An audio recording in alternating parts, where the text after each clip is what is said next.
ओम ईश्वर मिलाप 8वां भाग। प्रिय नाम ग्रहण इव लोके। छांदोग्य उपनिषद में महानुभाव शंकर ने ऐसा उल्लेख किया है कि ओम नाम के उच्चारण करने से परमात्मा प्रसन्न होता है। उसमें यह हेतु देते हैं कि संसार में जिस पुरुष को जो नाम प्रिय होता है वह उसके श्रवण से प्रसन्न होता है, यह देखने में आता है। यदि ऐसा स्वीकार किया जाए तो प्रत्येक पुरुष को परमात्मा की प्रसन्नता तो अभिमत ही है और इसका सुगम उपाय भी विद्यमान है, परंतु वैदिक धर्म से यह कल्पना कुछ दूर हो जाती है। इसका कारण यह है कि परमात्मा के आनंद स्वरूप होने से उसमें प्रसन्नता का होना या न होना यह बताना उचित नहीं जान पड़ता। लोक प्रसिद्ध बात के सहारे परमात्मा की तुलना नहीं हो सकती। फिर उपर्युक्त वचन का तात्पर्य क्या होगा? वक्तुर्वक्तुमिच्छाताः पयमिति। इति शब्द संदेह निवृत्त्यर्थ है। वक्ता जिस अभिप्राय से वचन को कहता है वह ही उसका तात्पर्य होता है। शंकर महानुभाव का इस कथन से यह आशय प्रतीत होता है कि परमेश्वर का सर्वोत्तम नाम ओम सर्वशास्त्र प्रसिद्ध ही है। यह पूर्व कहा गया है। अर्थ विचार पूर्वक बार बार के अभ्यास से जब जिज्ञासु का अंतकरण उज्जवल होकर आत्मस्वरूप में निश्चल हो जाता है, तब राग द्वेष से वियुक्त अविद्यादि दोषों से मुक्त अपने को जानकर प्रसन्न हो जाता है। परमेश्वर तो सर्वदा आनंद स्वरूप अद्भुत अनूप ही है। उसकी भक्ति और कृपा से जब जीवात्मा में आनंद का प्रादुर्भाव होता है, तब काम स्वभाव जीवात्मा की जिज्ञासा की परिसमाप्ति हो जाती है। ऐसी अवस्था का आना सम्यक ध्यान और उसके यथार्थ ज्ञान से ही होता है। अतएव उपचार से अपनी कृतकार्यता और परमात्मा की प्रसन्नता दोनों की एकता को ओम में देख रहा है।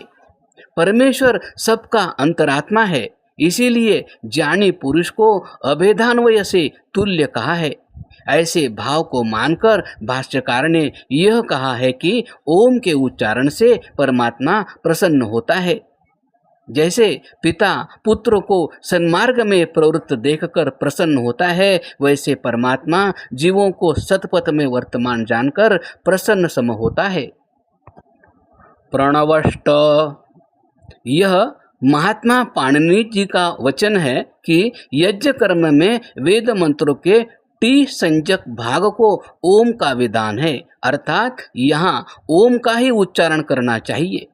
परमात्मा प्रशस्त कर्मों तथा समस्त संसार का नाम यज्ञ है एवं यज्ञ देव पूजा, परस्पर मेल मिलाप और शुभ कर्मों में दान देने का नाम है। इससे यह जाना जाता है कि प्रत्येक शुभ कर्म निरभिमान होकर ईश्वर आज्ञा पालनार्थ ही है। यहाँ पर अनेक शब्द प्रमाण और युक्तिवाद से दर्शाया गया है कि प्राचीन ऋषि मुनि योगी और विद्वान आर्यों की उपासना का प्रकार यह ही है। ओम अभिधान से अभिधेय परमेश्वर ही उनका उपास्य देव था। समय के हेरफेर से वेदों को सर्वोत्तम जानते हुए भी अर्थ ज्ञान पूर्वक पठन पाठन की व्यवस्था को छोड़ बैठे। दर्शन ग्रंथों के अध्ययन अध्यापन की रीति को नूतन ग्रंथों ने दबा दिया। संप्रदायों की बहुलता ने ईश्वर भक्ति के यथार्थ स्वरूप पर आघात किया। यथार्थ वैदिक धर्म हाथ से जाता रहा। अनेक भेद भिन्न सांप्रदायिक कल्पित धर्म उसके स्थान में आते रहे। विपरीत ज्ञान का परिणाम दुख ही होता है। वह हुआ। प्रश्न: क्या रामकृष्ण आदि नामों के द्वारा परमेश्वर की उपासना नहीं हो सकती? उत्तर: कदापि नहीं। मेरे मित्र, मर्यादा पुरुषोत्तम राम का चरित्र रामायण, योगीराज कृष्णचंद्र जी की गीता के उपदेश का संदेश कुछ भागों को अर्थात जिसमें संप्रदाय की झलक है, जो युक्त युक्त प्रतीत नहीं होती, छोड़कर शेष बड़ी ही सुंदर और सरल है। यदि उसको श्रवण करके ग्रहण किया जावे तो वह मनुष्य समाज के उत्थान का कारण हो सकता है। मनुष्य को गुणग्राही और प्रेम का पात्र होना चाहिए। यह गुणवान, बलवान और विद्वान होने की आधार भूमि है। परंतु सैकड़ों बार रामायण और गीता की कथा को आर्य जनता सुनती हुई भी भूल से श्रवण मात्र को ही पुनीत कर्म मान बैठी है। श्रवण अनुष्ठान के लिए होता है, यह ध्यान में न आया। यही कारण था कि पवित्र रामचरित्र सुनता हुआ भाई से भाई लड़ने, परस्पर छल कपट करने, गीता को सुनकर कायर और उत्साहहीन होकर कर्तव्य पालन में डरने लगा। इस ही से 5 सहस्र वर्ष से ऊपर बीत गए, संभलने में नहीं आता है।